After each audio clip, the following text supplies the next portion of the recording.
And welcome back to the Football Tribe UG channel. Robert Kesakos is your usual suspect. Welcome back to yet another live broadcast on your favorite football updates channel. We are following that game between Manchester United and Grimsby Town. And Grimsby Town, fortunately or unfortunately, depending on what side of the bench you do see it, is leading by 2-0 at the moment. So that's happening as we speak. We are just a couple of seconds into halftime, or ahead of halftime, with Manchester United behind, trying to actually, because we're into the 43rd, we're into the 3rd minute, ugly, of that added time in the first half. But Man United have been second best, in my opinion. It could have easily been 3-0 as we speak. But fortunately for United, that isn't the case at the moment. So, but yeah, they ought to have done better. But they haven't. They haven't. So, anyways, allow me to have our audios tested as we follow this conversation that is unfolding before us. Ruben Amorim, very, very furious on the touchline, given his team, when his team went behind by 2-0, Harry Maguire and Aiden Heaven, as well as Fredrickson, all shambolic, looking to one another as if to try and press for somebody to blame, and yet they only have themselves to blame. But what a opening 45 minutes are for Grimsby Town. Not had we thought of this. I mean, even if Manchester United, mount a successful comeback in that second half, it won't be news, not in my opinion, because they shouldn't be going 2-0 down against Grimsby Town, given the kind of team that they, managed to field in this particular fixture. So really, if you're Manchester United and you've managed to field that kind of team, there shouldn't be any issue whatsoever. There shouldn't be any excuse whatsoever as to why you should be, be going to kneel down, So, anyways, allow me update our headline so that we can, follow this conversation.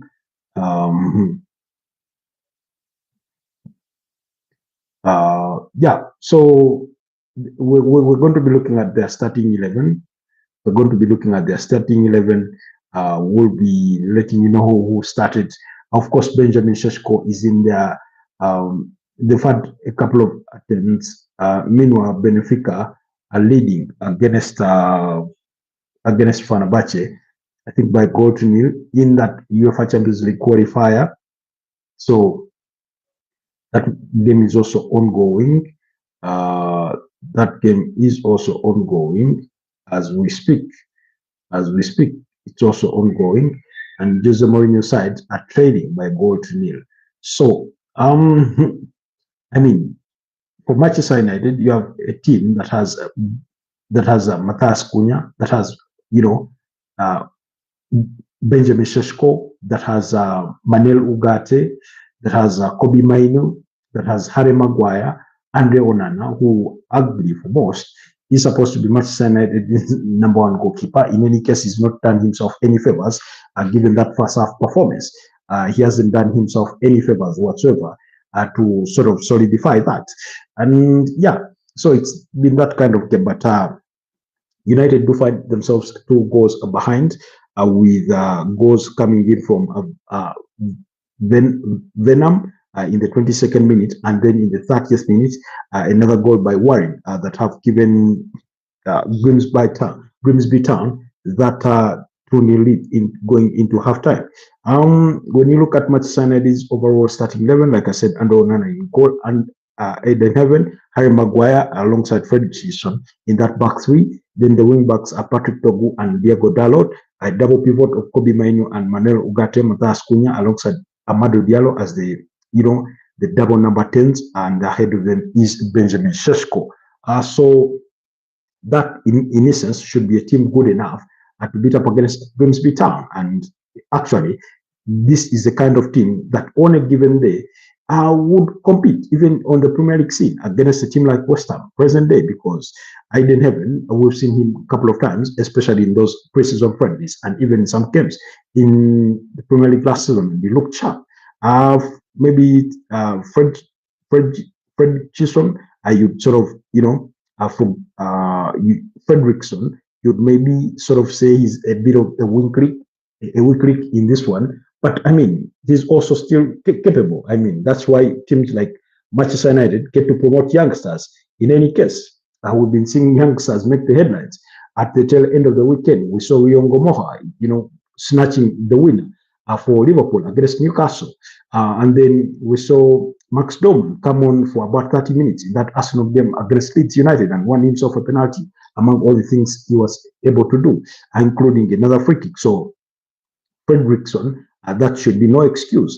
And then that midfield, like I said, Kobe Maino, alongside Manuel Ugarte, Diego Dalot, and Patrick Togu.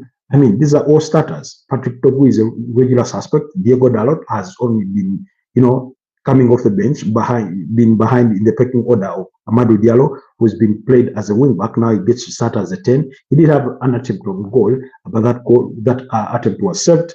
Then Matthias Cunha, Benjamin Sesko. I mean, Benjamin Sesko just recently bought expensively as United is new target man. So yes, I understand he's not had a full preseason with Manchester United, but he did have a preseason with RB Leipzig. So yes, he's still adapting to life in the Premier League. That's understandable. But you're playing Grimsby Town. Literally, this is a game that United should be treating as a friendly that they must win.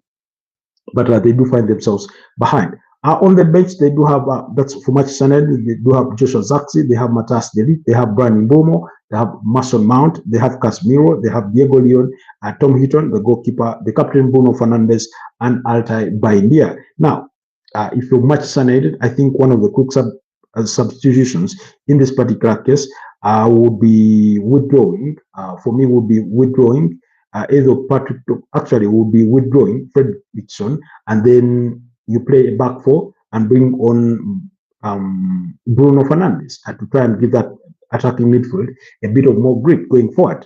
That means you revert to a back four where you have Harry Maguire, Aiden Heaven, Patrick Togu, and Diego Dalot in that sort of shape.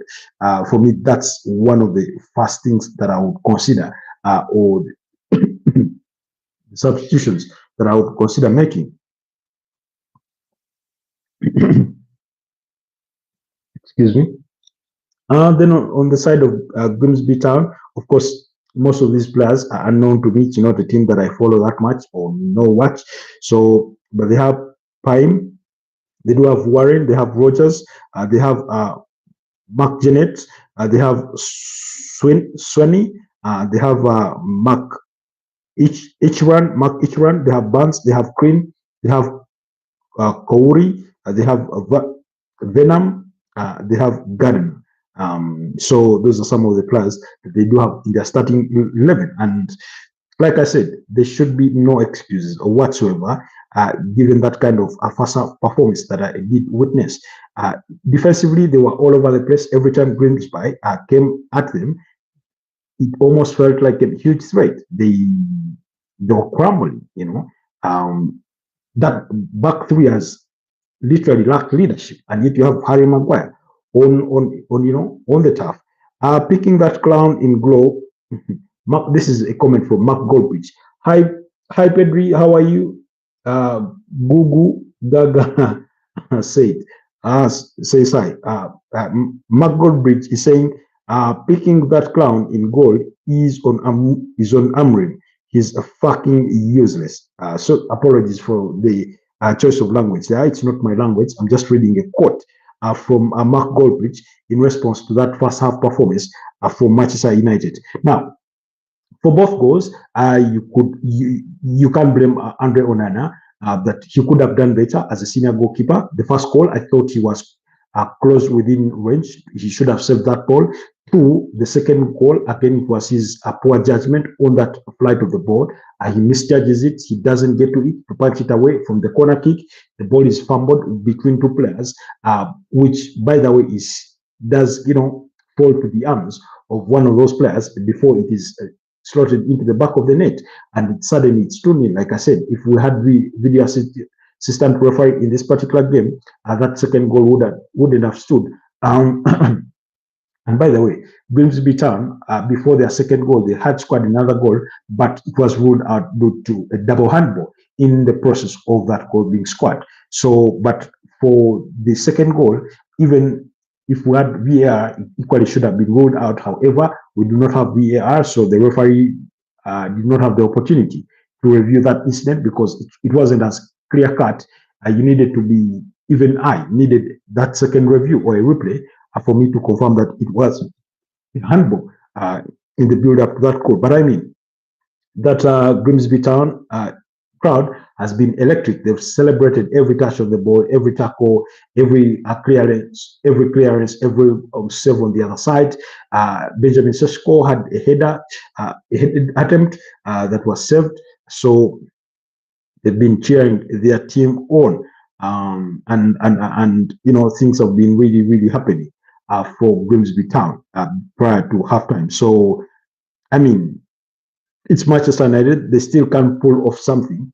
But like I said, whether they mount a comeback and, you know, win this game or manage to force it into penalties, for me is a non-issue because they shouldn't be 2-0 behind against Grimsby Town.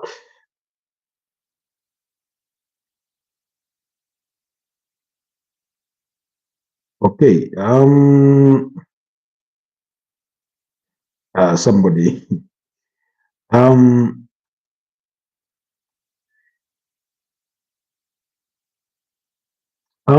A bit of some, you know, there's a lot of trending news when it comes to transfers. First of all, Chelsea are closing in on an agreement with Manchester United for Alejandro Garnacho in a deal worth about £35 million, plus some possibly £5 million in add-ons. That deal is being negotiated between Chelsea, and they are advancing on those conversations or on those talks as we speak.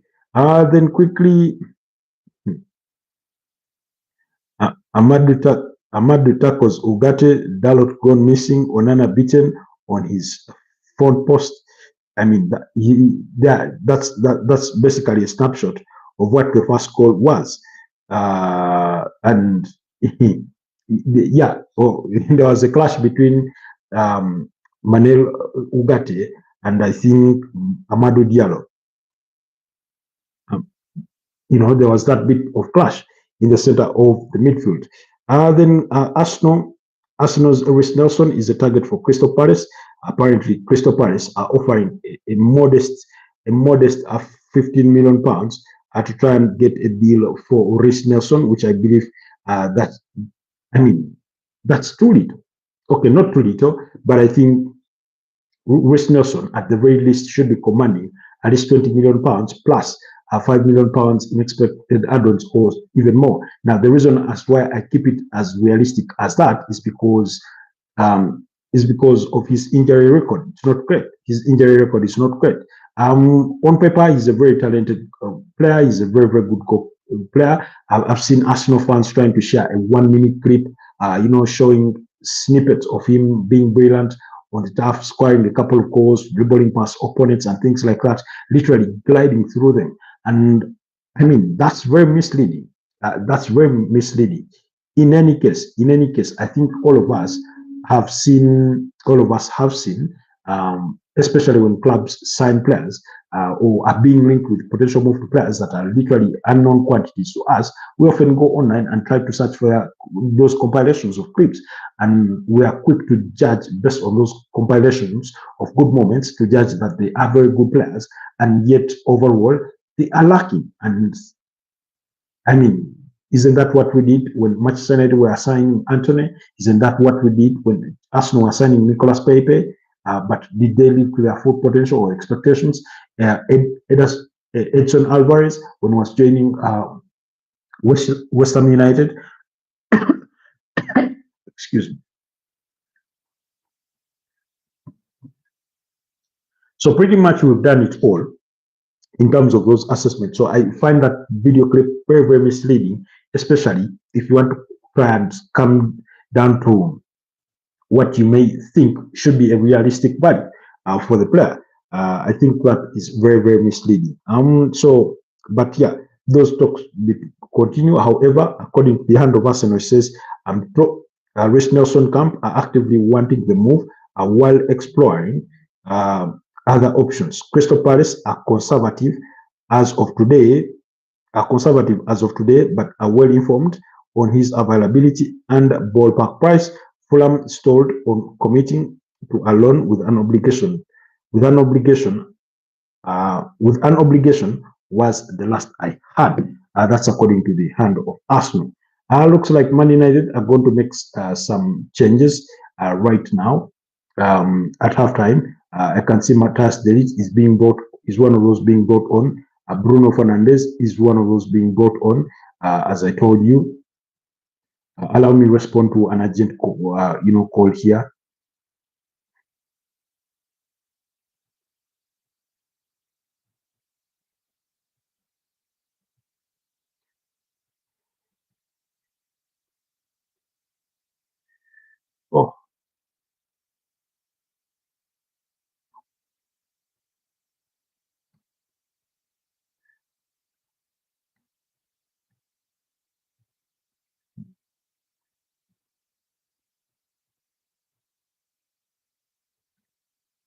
Oh, so yeah. Actually, they've made so many changes. Brandon Mbeumo is on. Matthias De Ligt is on. The captain Bruno Fernandes is on. Ruben Amorim is going all out. He's going all out with literally ugly his best team. But we are back for the second half. Let me see. Patrick Togu, Manuel Ugarte, and Fred Richardson are those that have been withdrawn for, like I said, for Matthias De Ligt, for Bruno Fernandes and Brandon Mbeumo, respectively. So that means Amadou Diallo goes into the wingback position, and then you will have Matthias De Ligt be part of that back three, and then you will have Brandon Mbeumo play as that second number 10, and then ahead of them is going to be Benjamin Sesko, and then Bruno Fernandes is going to be playing in midfield alongside Kobe Mainu there. So I just hope that Grimsby Town do not sort of panic. They do not try to rush things. That they should try to avoid conceding by all costs in the opening 15 minutes or 15-20 minutes of the second half. That will sort of give them a bit of momentum or continued self-belief that they can grind out a result here. Manchester United have kicked off the second half with a bit of urgency to show that they need to get back into this game. Now, King Lotto says this score is just wow. I mean, it's surprising. It's not one I would have expected or I did see coming in any case. But yeah, it is happening. It is happening, unfortunately. And by the way, speaking of Andre Onana, yes, he's not given a good show of himself, and you could blame him for much. But I mean, for me, blaming Andre Onana is in part not that it is wrong, but it is in part like the easy thing to do. The reason for that is, I mean, he did not tell Manuel Ugarte and Amadou Diallo to clash in the midfield before losing that ball.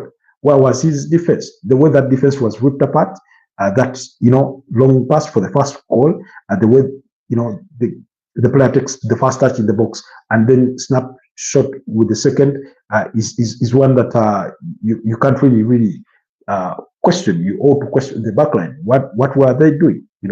Literally, Harry Maguire was caught off guard.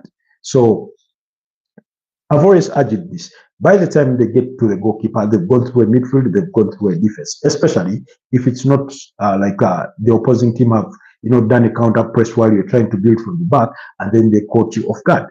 That wasn't the case. It was a ball one back from midfield, and then they had a go at it. But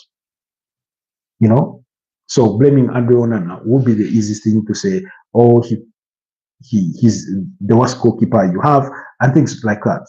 You know, I find that that is the easy argument to make. But anyways, let's follow the game as it goes on. Like I said, the game between like I said, the game between Fenerbahce and Benfica is equally on. Is equally on. Um,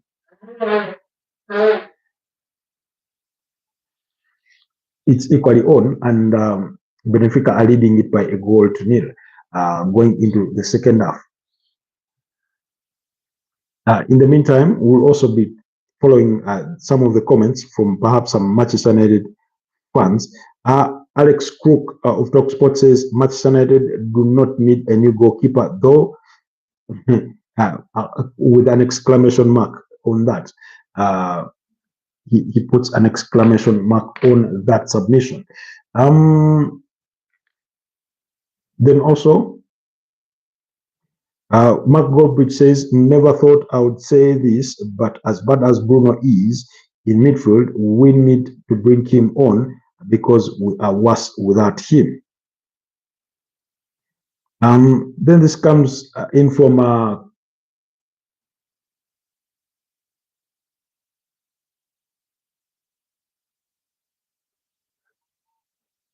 wow, Manchester United just survived the third goal. They just survived the third goal. Harry Maguire busy eating the ball in defense.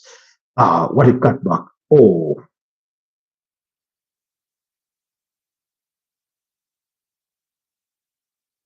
That's a handball. It should be a penalty.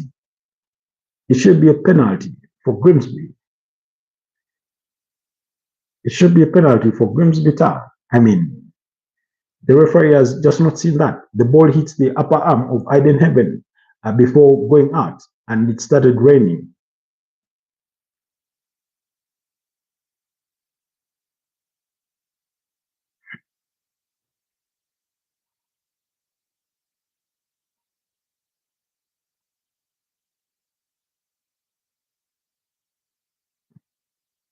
The way Grimsby Town are winning the ball back high up the pitch is just impressive to watch. You may think it's Man United that are putting on, is it green, black? I mean, it's just impressive to watch. Like I was saying, a Man United fan called Kasuku here says, once United loses this game, Amorim should just head back to Portugal. We have tolerated his nonsense, and that will be it. For him, he's already fed up with the manager. Somebody responded saying, it's too much. You be stressed with your daily life, hassles, and then come United. Also, trash bin, this coach should simply leave.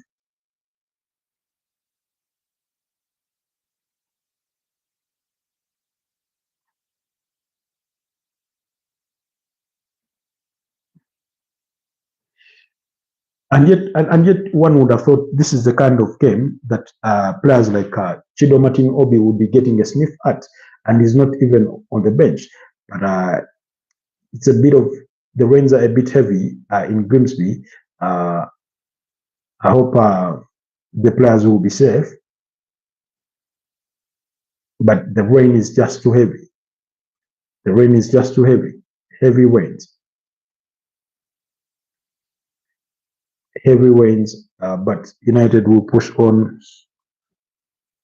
But you know what that means? The sort of the field gets a bit more slippery. You have to be constantly running. Otherwise, if you pause, you may sort of get a bit cold and things like that.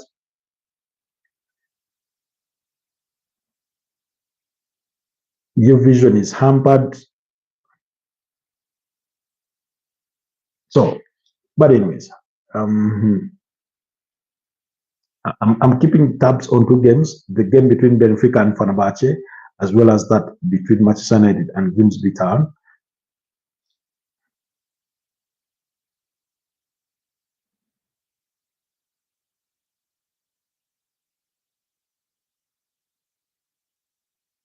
But I mean, wow.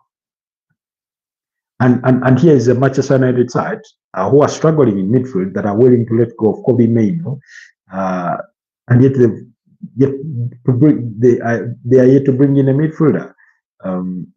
But let's wait and see.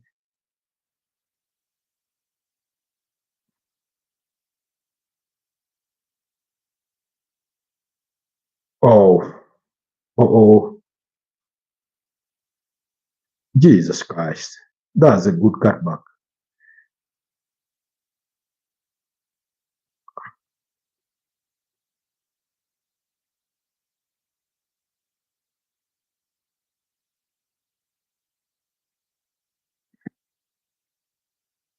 Ah, you can't really blame much the players for missed opportunities at this stage because of the heavy downpour. It does it does impede you in some form or way. know. Oh, oh, Grimsby Town have a corner. They're having to dig in, but the rain is just too much. Back during the FIFA Club World Cup, this is the kind of rain that would have a game be paused, hours, for hours and hours, you know. But here, the referee has decided we are good to continue. It's night under the floodlights. Oh wow! I mean, this is not looking pretty.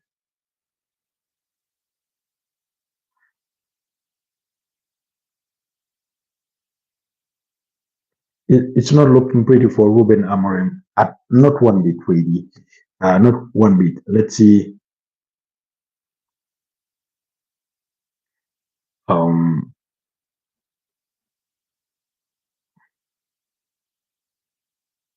okay. Let's see. By the way, Amado is really starting to get on my nerves. So that's somebody commenting about Amado Diallo. Let's see.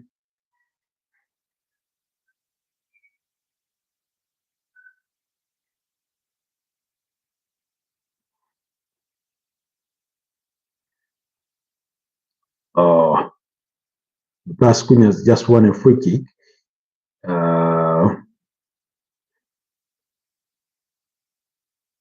I mean, the pitch is already getting, as it's already getting water sort of, I wouldn't say logged, but you can see that every tackle, every player that lands to the turf, there's a splash of water. That's the kind of feel.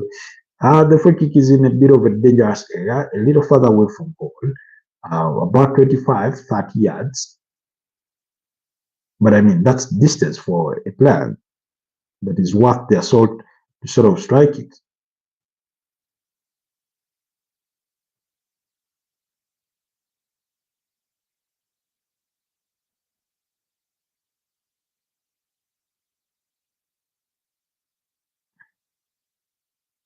I didn't even try to get to it, but his header went over the bar.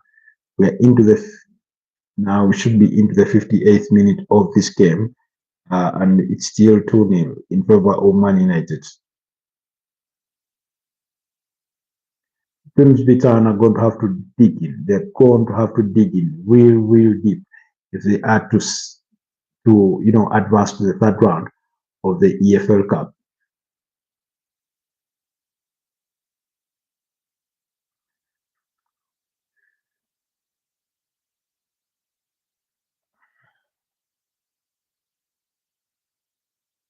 Um,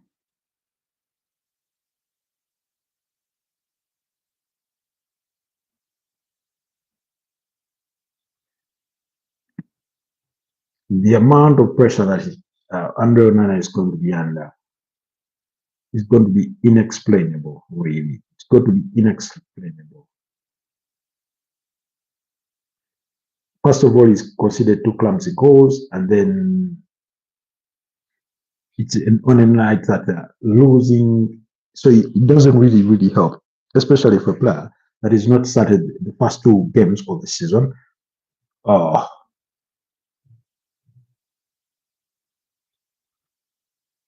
One of the tactics Grimsby Town are going to need to deploy is the delay tactic. You know, try and pull, clip Manchester United players at every opportunity, and and make sure you kill any momentum that Manchester United may try to build. Uh,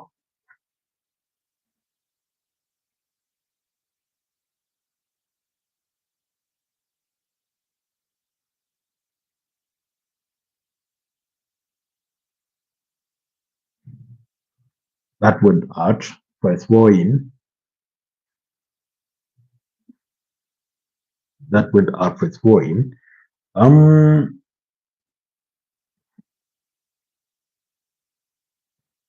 but Man United are still active in the window, of course, focusing on outgoings.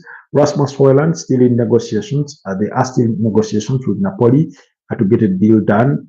I've told you about Alejandro Garnacho. Chelsea are pushing. Real Betis are really also pushing on the side of Anthony. They want to get that deal over the line. Oh, clear.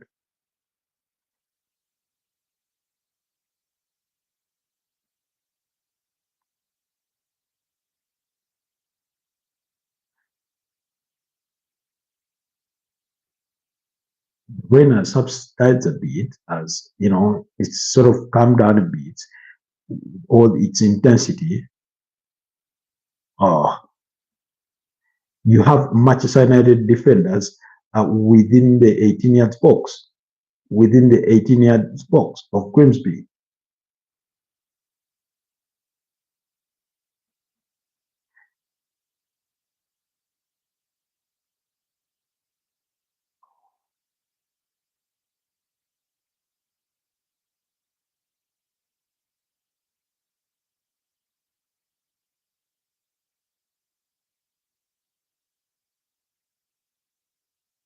We still have like 30 minutes of playing time left, but it's not looking pretty for Man United at the moment.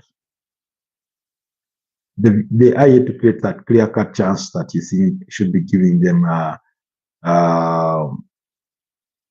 the edge in this particular fixture.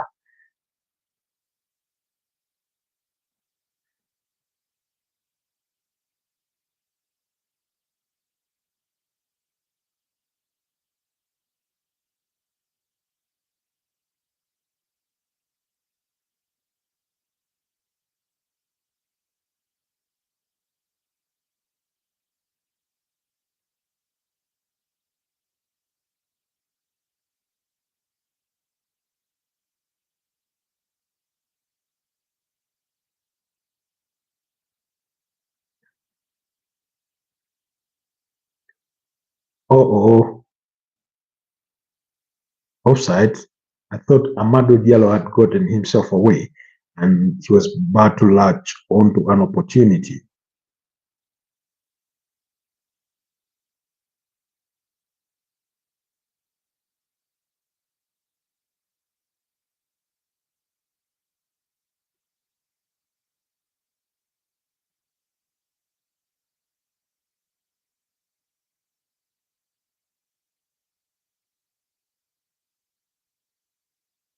Of course, Man United are dominating play. They are dominating the game, but it's yet all to pay off.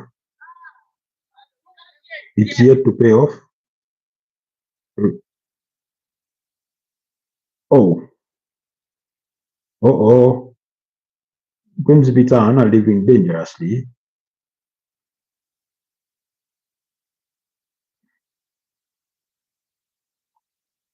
The other option for Man United is to tire this Grimsby Town side, tire them, and then when the moment comes, bounce. We've seen Man United mount comebacks before. You remember that comeback against a 10-man Olympic team at the quarterfinals of the UEFA Europa League last season at Old Trafford. You remember they they were 4-2 behind, going into extra time, and they actually into the second half of extra time, and they still managed to win that one uh, by 5-4. Bruno Fernandes with an attempt from distance, but the goalkeeper did well to save that one. Wow, it was an impressive save. It was an impressive save. That attempt from couple of yards out, couple of yards outside, far from the 18 yards box. Man United are making more changes. They are bringing on Mason Mount. Mason Mount is coming on. Grimsby Town are equally making some changes. Although I may feel their changes may have come a little too early. Oftentimes, you want those players that are having the momentum, the spirit of the game, the feel of the game, to sort of stay on.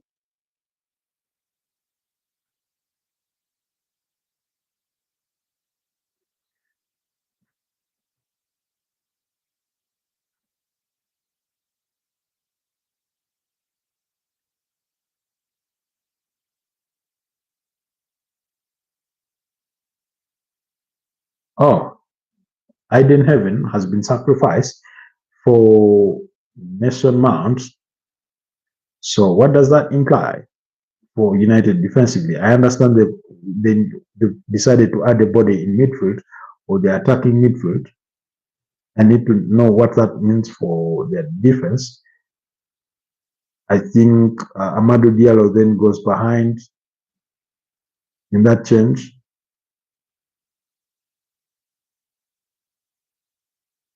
Because that leaves Matas Delit and Harry Maguire.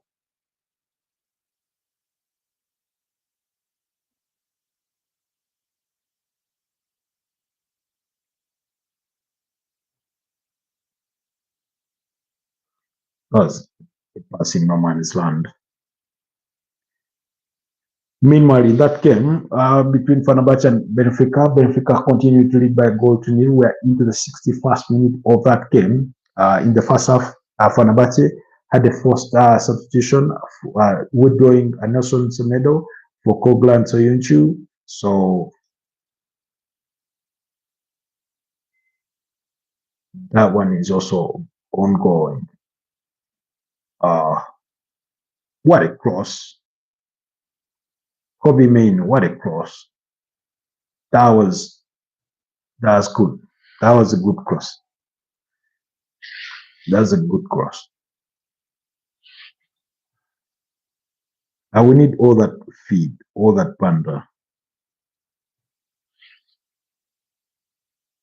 Oh, I need to get this. I need to get this.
Man United just need that one goal. They just need that one goal. That's what they need to break the spirit of that Grimsby defense. But for as long as that goal doesn't come, it's just going to improve the momentum of Grimsby. Oh, you delayed that pass.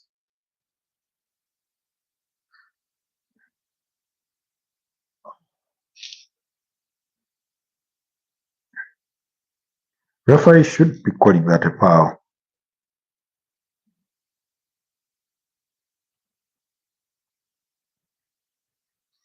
Uh-oh. Matas Delit coming close inside the 18 inside the 18 yards box. with the pass from Brandon Bomo, but he blazes that wide and over the bar. You can imagine that's how much United are dominating play. That's how much they are getting into the Grimsby area. You have, you have Harry Maguire coming up close to the 18 yards box. You have Matthias Daly constantly running into that 18 yards box, like their life depends on it. And indeed, maybe their life depends on it.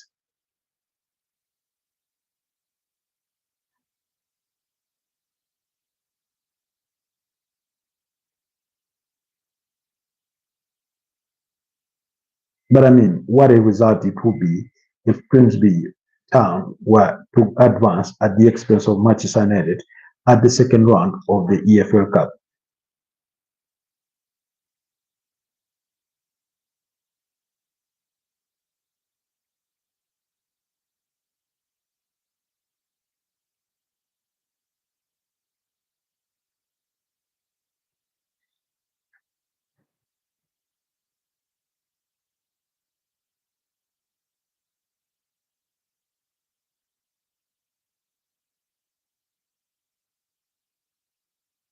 Wow.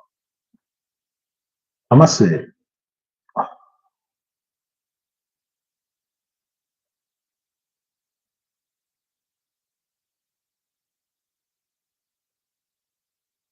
Grimsby Town are defending really well. That goes without saying. So far, in this in the opening 71 minutes of the game, they've really defended well.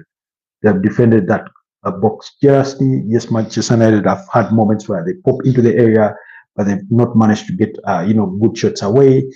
Oh, Brandon Bomo causing trouble in that backline. Ooh, Kobe Mainu had his own attempt from distance, but it goes wide of the mark. It goes wide of the mark.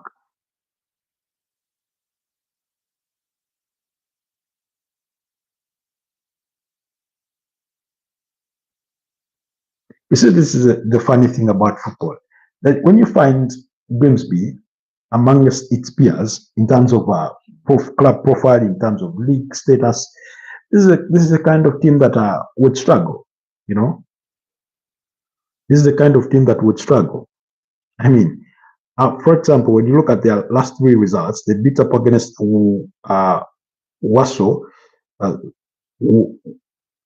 sorry, Warsaw, yes, by a goal to nil. Beat up against Newport County by 2-1, and it's three. Oh,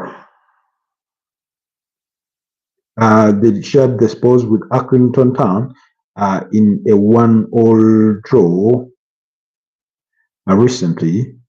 They play in League Two. We're talking about a League Two side. Gardiner thought he had scored. Gardner had scored the third for Grimsby Town, but the goal was ruled out for offside. He's constantly running himself offside. He's constantly running himself offside. But he had beaten Maguire to the far post. Brilliant take, by the way. That was a brilliant take of the ball.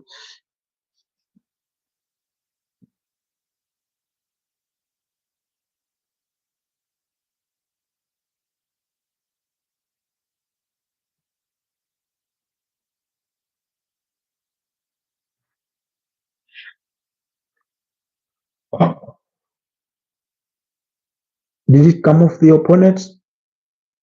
Oh, I don't know. I don't know.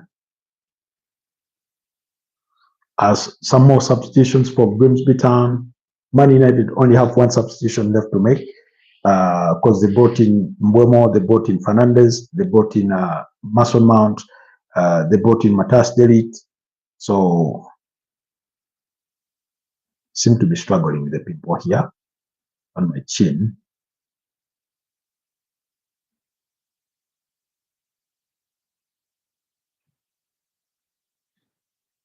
Just about 16 minutes left to play, and it's still 2-0 in favor of Grimsby Town.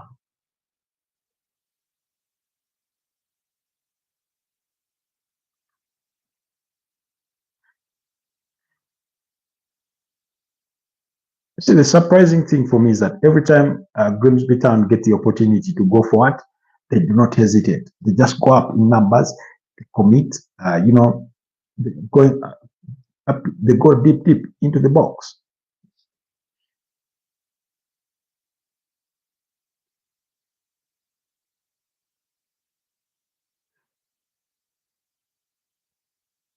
It's almost unbelievable.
Women needs to play good pass here. It's 2-1. Brandon Bono scores. It's 2-1. He literally passes that ball into the back of the net. They just left themselves open. Everybody kept thinking he was going to pass that ball into the direction of maybe I think it was Benjamin Sesko was making the run, and he just passed that ball into the back of the net. Oh, oh, way to the far post. The goalkeeper, there's nothing the goalkeeper would have done to try and save that one. And you can see Grimsby Town players really disappointed in themselves. They know that they could have done better in that situation. That they shouldn't have let Brandon Bomo run that long with the ball. And once that goal comes, you're bound. You're going to bound to be shaky. You're going to be more nervous. You fought it for the last 75 minutes, and then you conceded quite in a clumsy way, you would argue.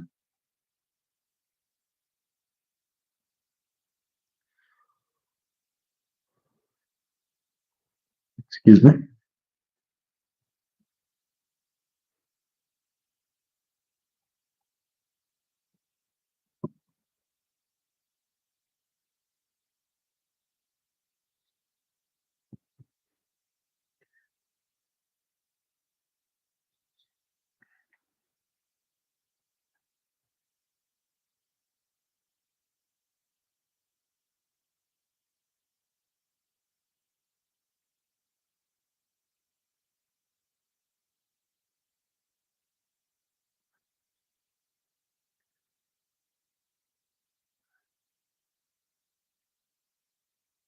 Man United are probing for the second.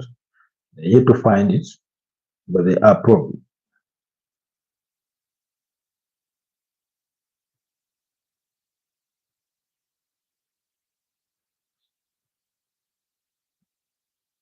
Oh, I need to see what position Grimsby Town are in.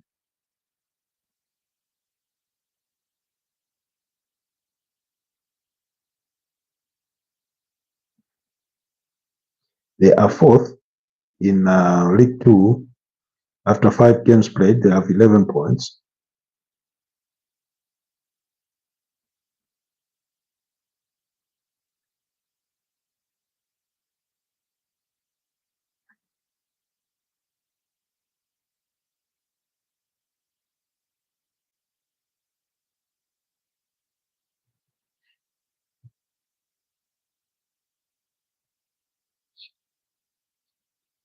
The clock couldn't be any slower for Grimsby Town. It couldn't be any slower for Grimsby Town. We're into the 79th minute. I don't know. It looks like a water break. Players are catching their breath, catching up with taking some water, getting some tactical insights from their managers.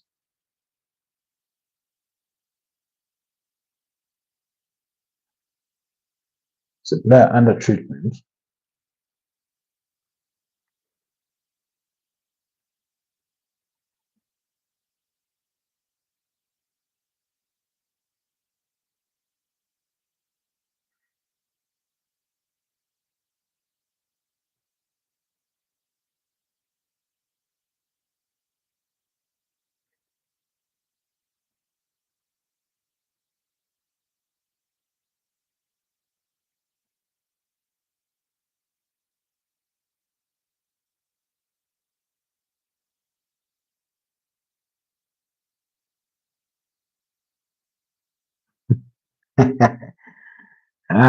Ben Jacobs giving us a key fact saying uh, Manchester United have not won an away match against Grimsby Town since 1905, and they trailed 2-1 behind. Big up my dead dog and put him because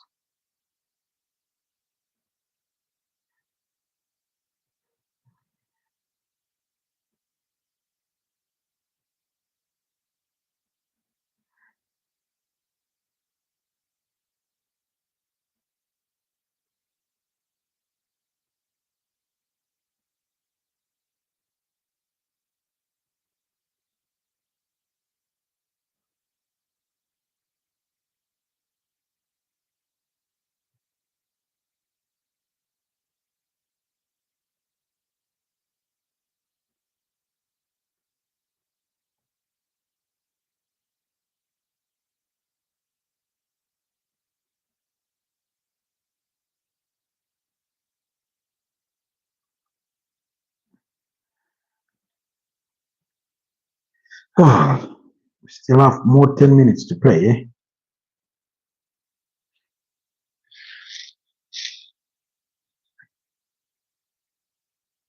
Why even wasting time? It shouldn't be.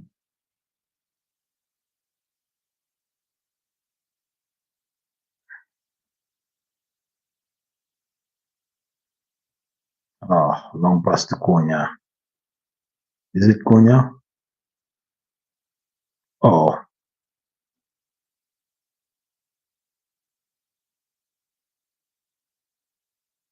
it's actually Mount.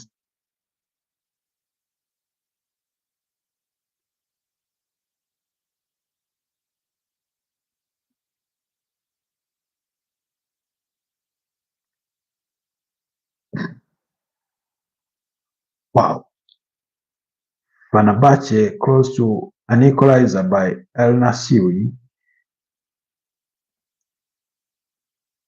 but he hit the corner of the crossbar. I hope I'm pronouncing the name correctly. I hope I'm pronouncing the name rightly because I could be mispronouncing it. Let me check to confirm. The former Sevilla striker who plays for Fenerbahce.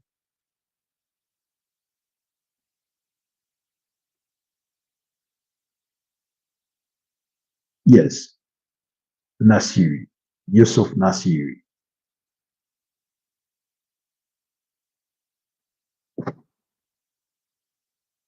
Fenerbahce are probing for that equalizer, but it's not just come for them yet. It's just not falling for them in place yet. We are into the 83rd minute of the game, and it's still 2-1. I feel that Grimsby are going to concede at the death of this game. I feel Grimsby are on the verge of conceding a very, very late equalizer, which will send the game into penalties. And when it goes to penalties, I wouldn't give them a chance, not one bit.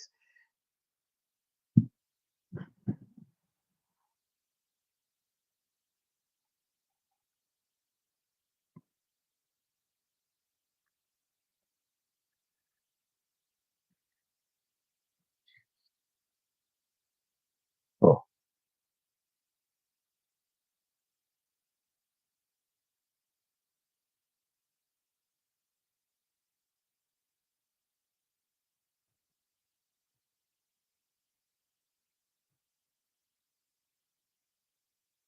sorry, was updating our scoreline on the headline, on the head tag there, because it's 2-1 now. It's no longer 2-0. But I mean, what a game we've had on our hands. Take nothing away from Grimsby.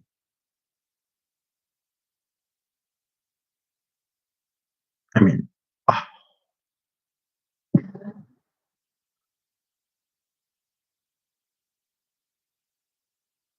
wow, that was a scare.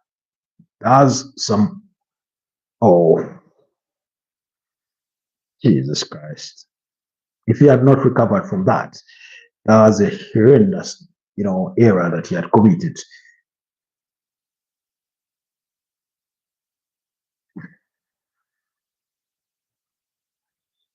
Ah, Grimsby, Grimsby Town ought to find a way of not just giving the ball away to Manchester United, because while Manchester United are often devoid of ideas in possession, this time around they have something to play for. Joshua Zirkzee is on. They are looking for goals. They have as many forwards as you would have. Benjamin Sesko, Mbeumo, Matas Cunha. Let me just confirm.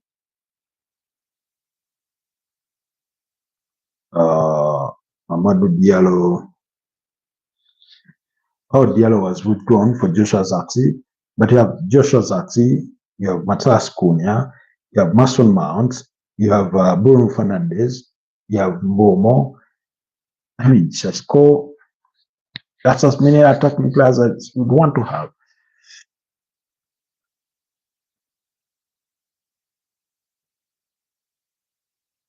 Oh, Jesus Christ. How did that not go in? How did that not go in? Harry Maguire heads it back in the area. Harry Maguire, the one with two best chances of trying to get that ball into the back of the net. And somehow he comes close, but not close enough. He comes close, but not close enough. When you look at the overall statistics, of course, Man United dominate possession, 70% compared to 30%, 10 shots on 10 shots blocked, 4 off target, 6 on target, versus Grimsby's 4 on target, 2 off target, and 4 blocked.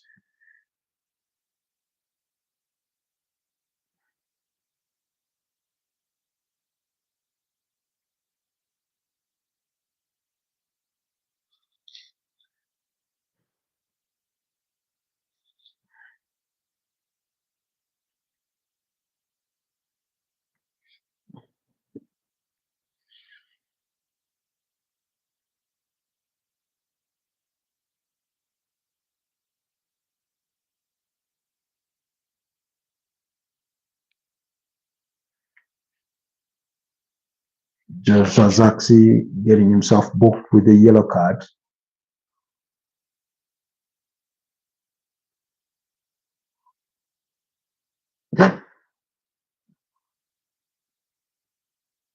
Good header, but not cleared further enough. Oh,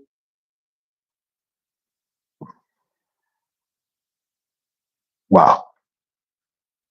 Grimsby Town are living dangerously. They are having to defend, they're having to dig in.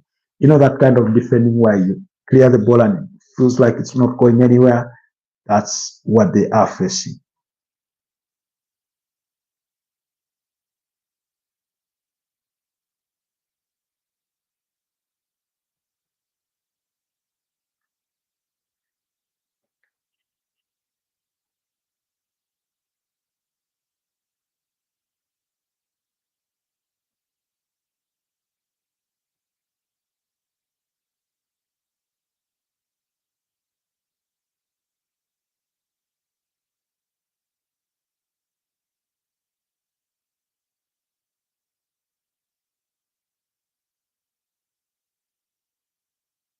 Equalizer, Manchester United 2, as Grimsby Town 2. Just like I said, I felt an equalizer was coming, and it's come.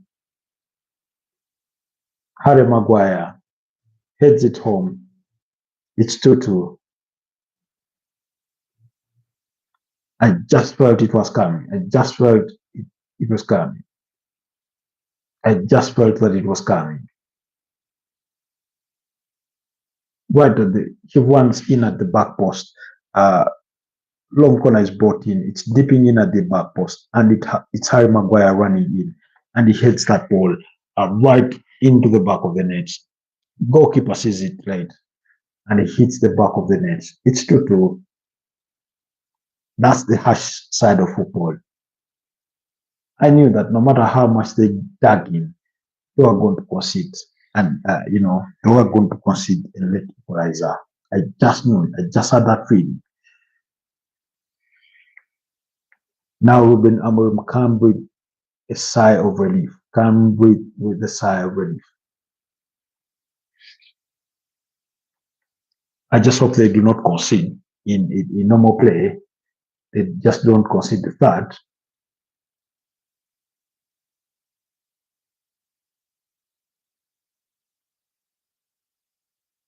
They've had a couple of panic plays.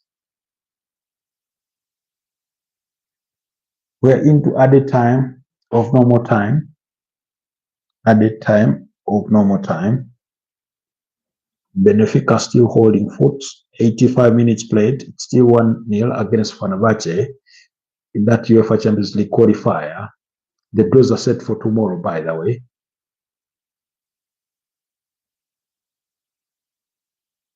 The draws are set for tomorrow. That's tomorrow, 28th. Tomorrow, 28th. That's when we're going to have the UEFA Champions League draws. Some of the teams in Pot 1, the 6 teams, I think it's Real Madrid, Borussia Dortmund, Paris Saint-Germain, Barcelona, Bayern Munich, and what's the other team? Is it Inter Milan? Maybe. Bayern Munich, I think. Those are some of the teams in Pot 1.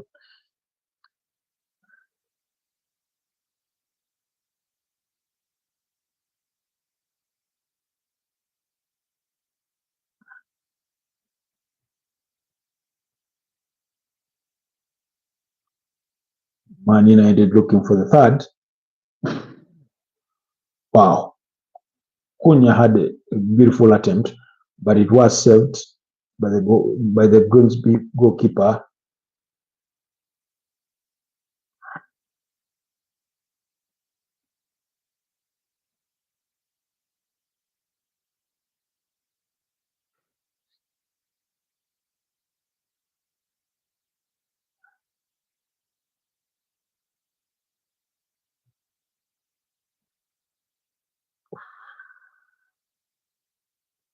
Wow.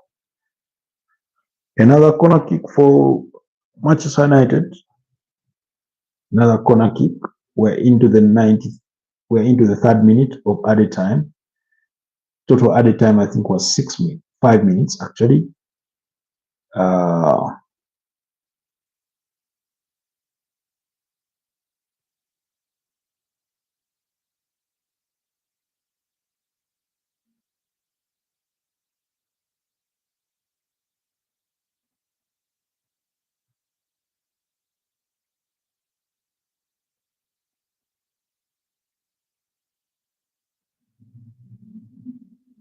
That's just unfortunate for Kobe Mainoo.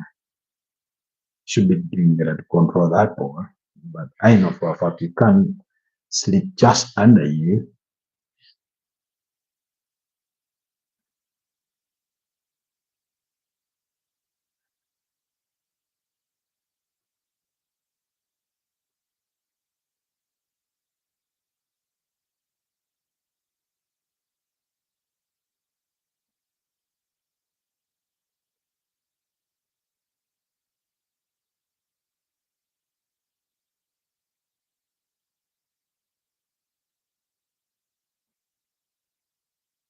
Grimsby Town manager is not so happy that call from the referee what's his name? He's called David Attell. Uh, David Attell wasn't too happy with that challenge on his player.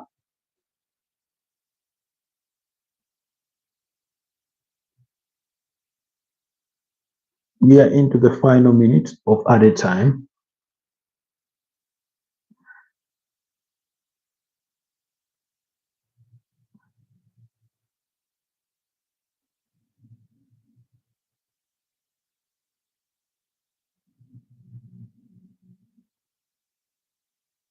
Uh-oh. Wow. Some brilliant defending.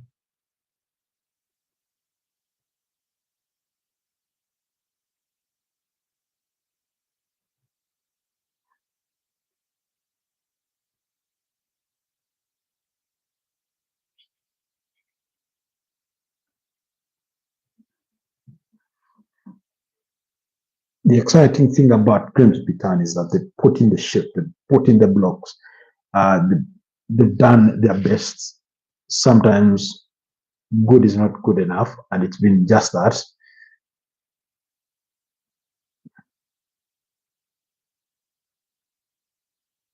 How did he not score from there? That's the at, at such close range.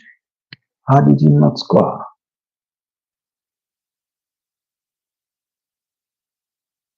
Did it fail for score or Matas did it?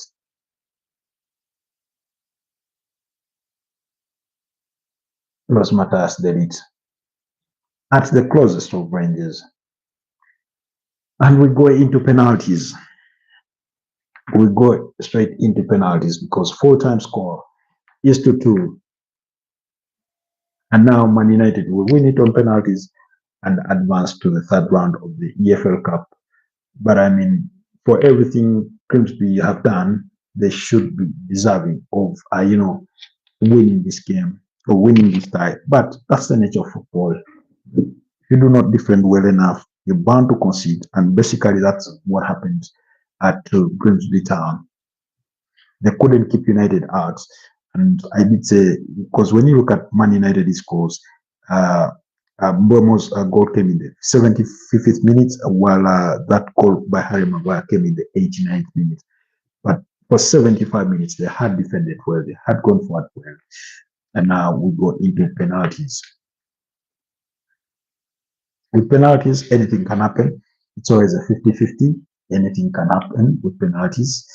But I do fancy Manchester United to go through on this one.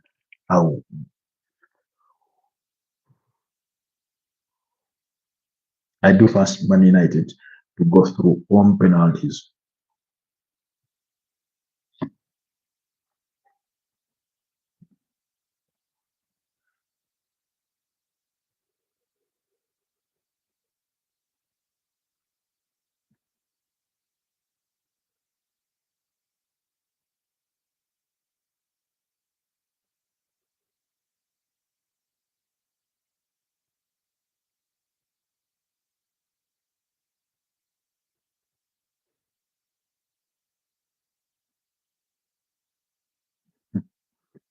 I can see rival fans trying to take a dig at Benjamin Sesko. Um,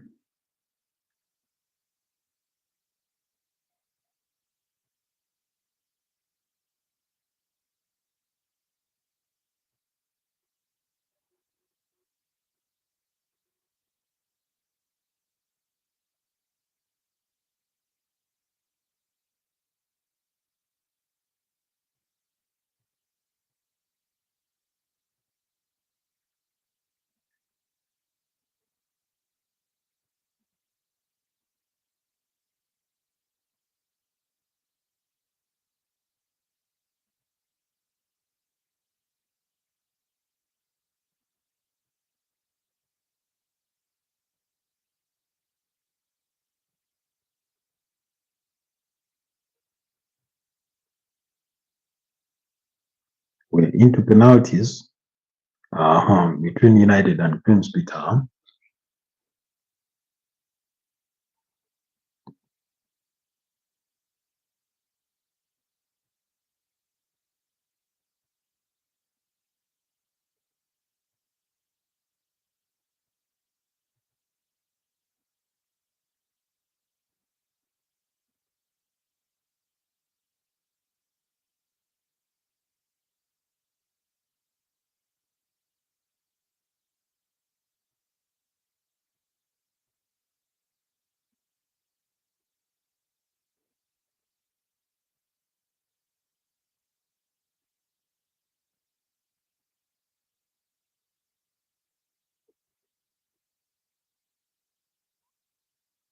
And Abacha being knocked out of the UEFA Champions League.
Oh, Onana nearly saved the first one. Nearly saved the first one. Had a hand to it. It was already going in the opposite direction.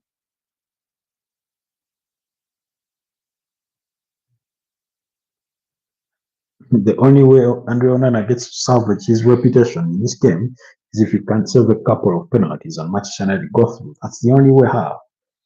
Otherwise, it's going to be a long night for him and a long week until United play on the weekend against Burnley.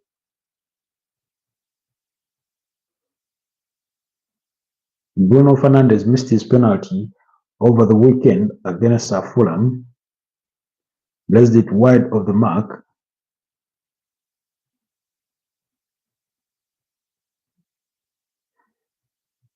But he scores it. So it's 1-1.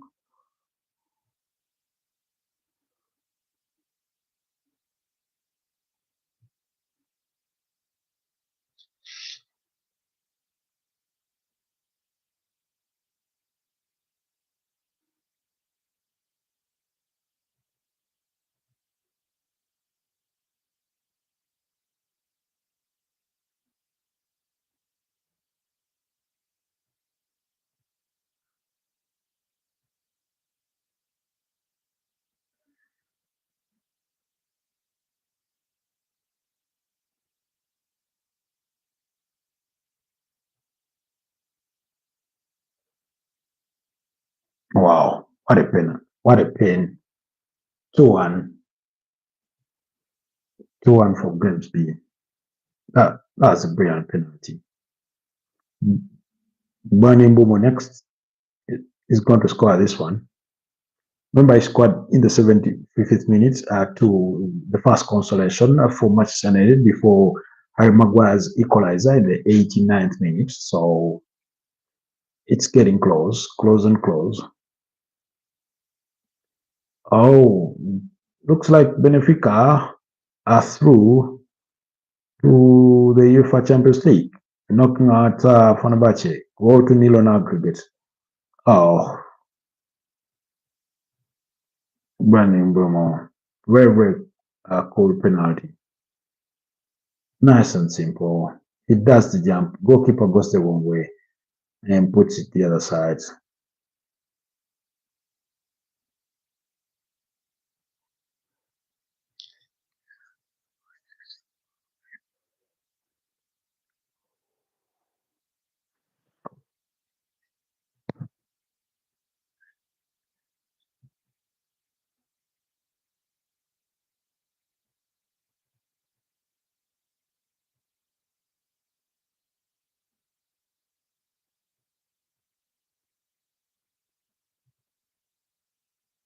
Oh, he misses.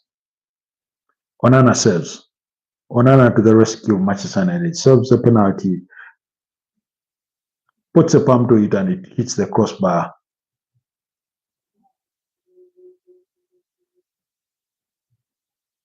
Andre Onana.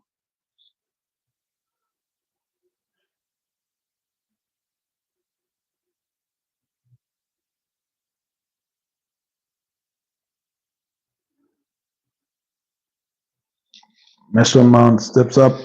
It's a goal. 3-2. 3-2. The goalkeeper nearly saved it, but he wasn't there on time. Oh, that bit of power, that bit of pace.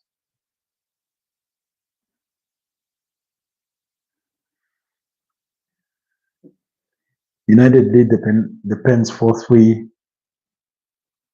and yeah, they've won it. They've won it.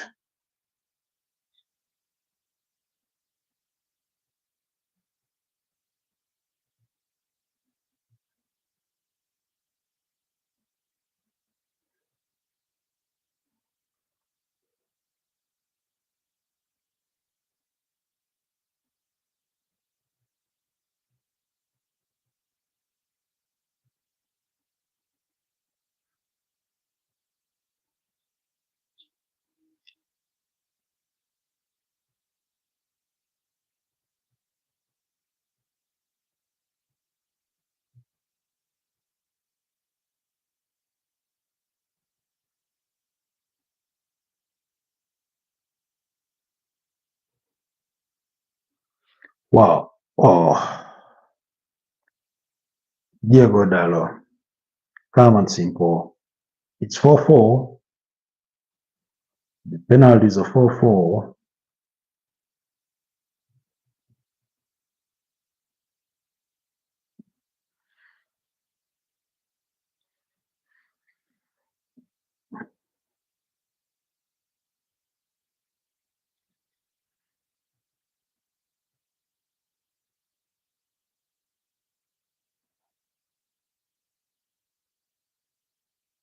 Oh, Onana nearly saved that one.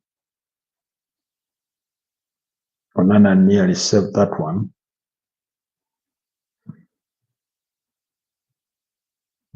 Nearly saved that one.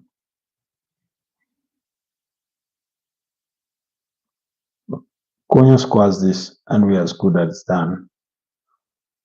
Cunha scores this, and we're good, and United are through.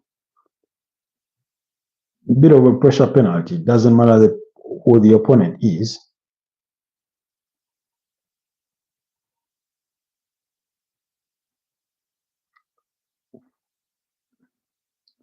Goalkeeper serves it.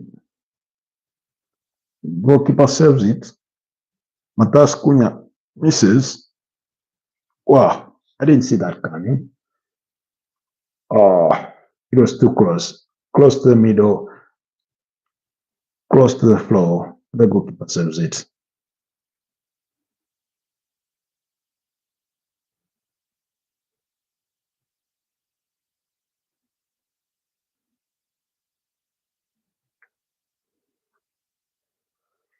We are literally back to square one.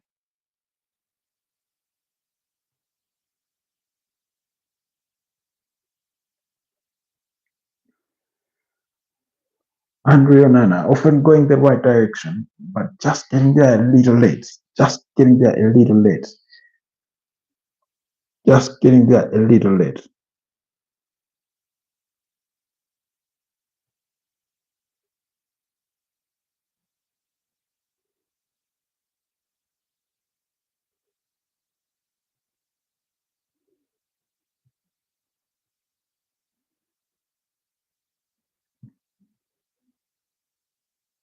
Joshua Zirkzee scores. It's 5-5.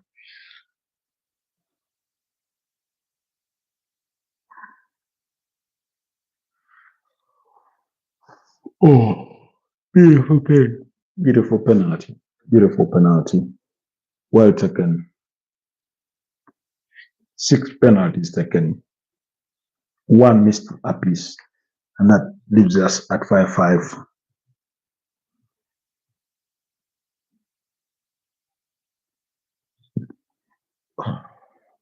This is agonizing.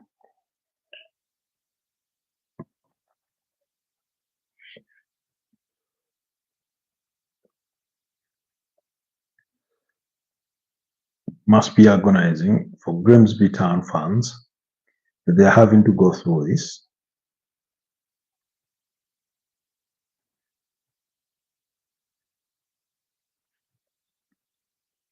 Oh, we are 6 up.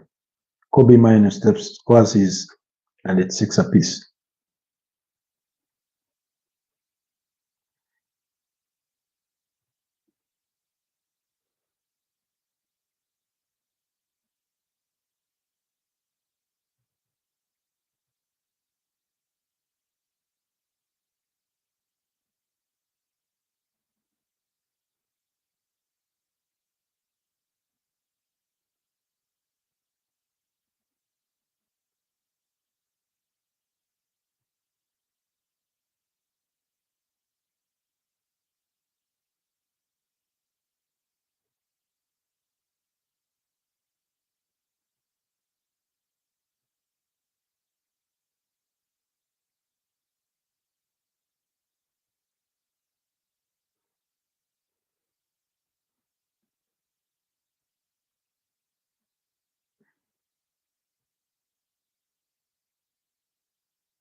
It's 7 up. 7 up.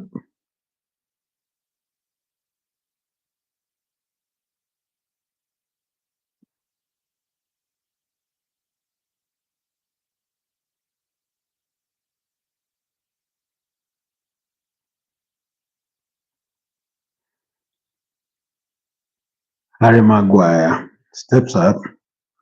The squad the equalizer in the 89th minute. Steps up for his penalty.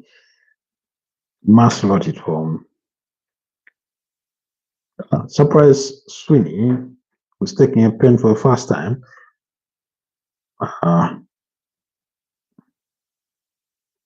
It's 8-7. Maguire scores.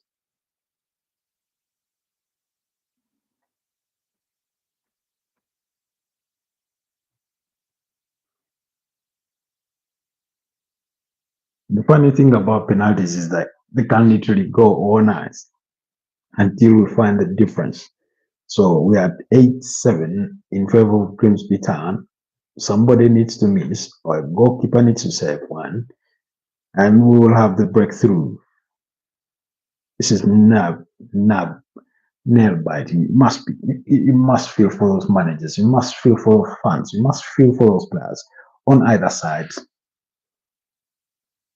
I mean, I would have loved for Grimsby Town to win it, and we all go home safe and sound.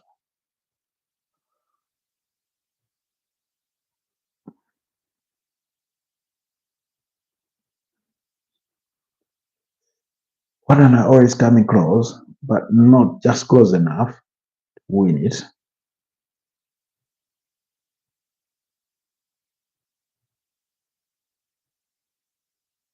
Matas Delete steps up and scores. It's 8-8. It's 8 up. It's 8-8. Defenders are going for power.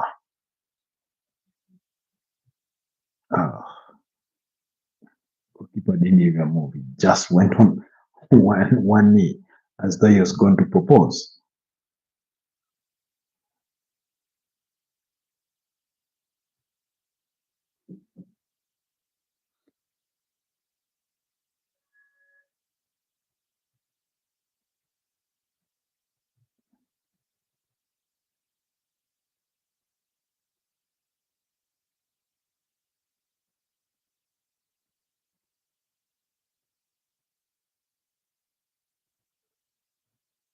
Wow, what a penalty.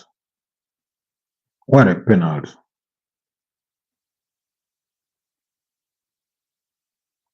Warren scores, Sesko scores. It's 9-9. Actually, 9:10. I mean, my own feed is a bit behind, so kindly bear with me. But yeah,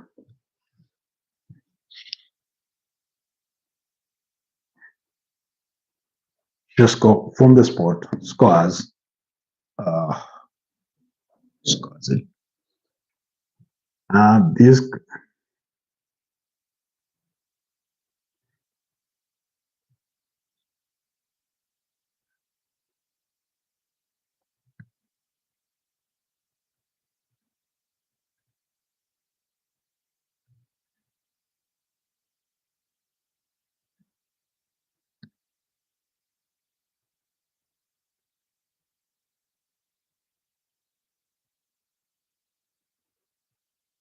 the goalkeeper scored, and then Onana scored. I mean, this must be the most pressure moment for Andre Onana.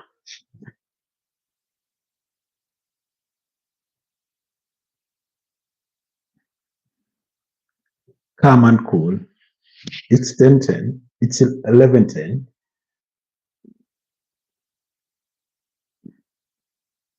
Now we go back round again. All 11 players have each taken a penalty, and uh, 10 of them have scored. One missed on either side, and now we go again.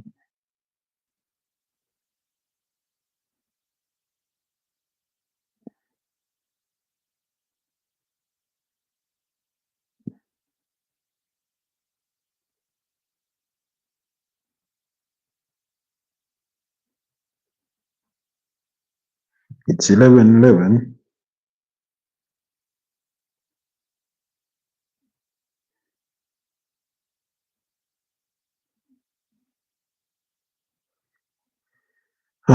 Bruno Fernandes scores 11-11. I mean, for how long are we going to be going for this? We ain't got all night. We ain't got all night.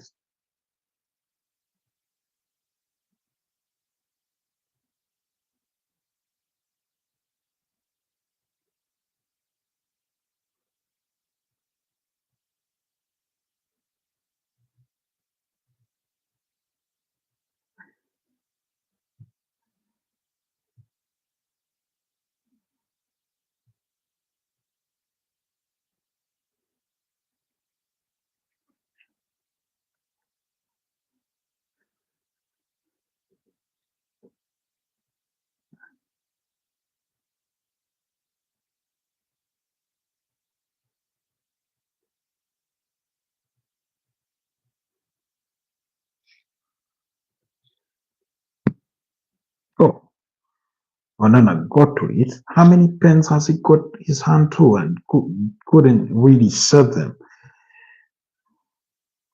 It's been a couple.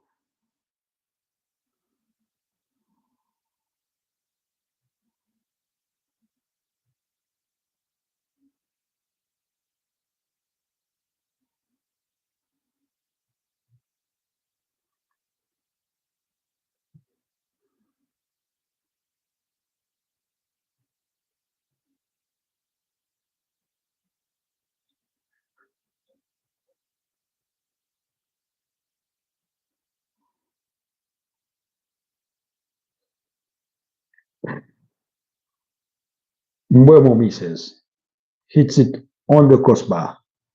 Grimsby Town are through. Wow, what a night.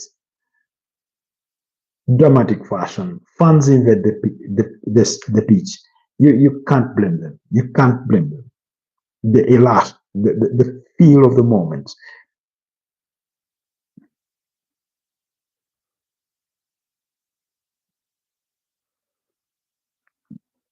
Grimsby Town knock out Manchester United 12-11 on penalties that preceded a 2-all draw, a game that they led by 2 goals to nil. Fans have invaded the stadium. There's not much the mascots can do. Uh, they have to celebrate with their players. They're taking selfies with their players. The goalkeeper stealing the heroics. You really, really can't blame them. Fans are carrying the players on their shoulders. What a scene! I mean, this is what football is all about. This is what football is all about. That's the beauty of football. But wow, what a game! What a penalty shootout!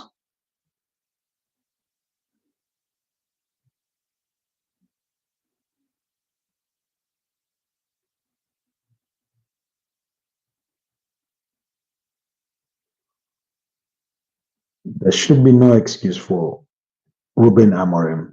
He brought on his best players in the second half. 45 minutes was good enough for them to see it through, but they could not.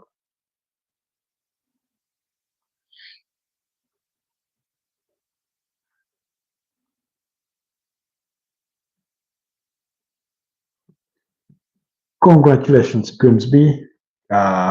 You've advanced 12-11 on penalties. What a night those fans are going to have in the UK. I wish I had somebody from the UK to paint for us what the kind of picture that it's going to be for Grimsby Town fans out there with the drinking, with the celebrations, and everything that does come with this kind of result on a night like this against a League Two team who are fourth on the League Two table at home on a rainy night, beating up against Manchester United 12-11 on penalties that proceeded a 2-all draw for them to advance to the third round of the Carabao Cup at the expense of the gigantic Manchester United. I mean,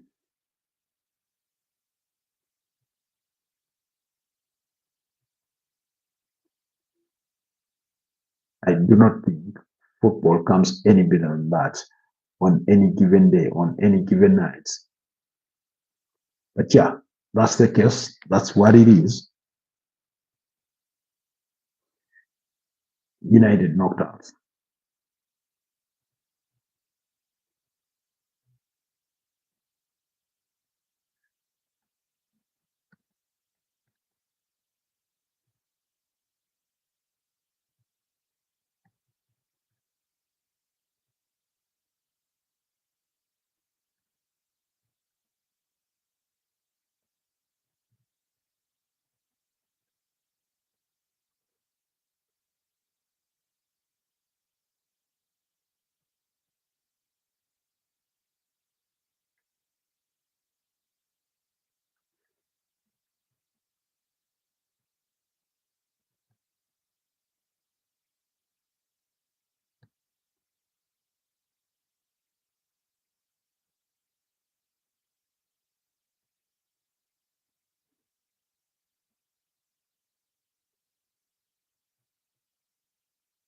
There isn't much I can add to that, really.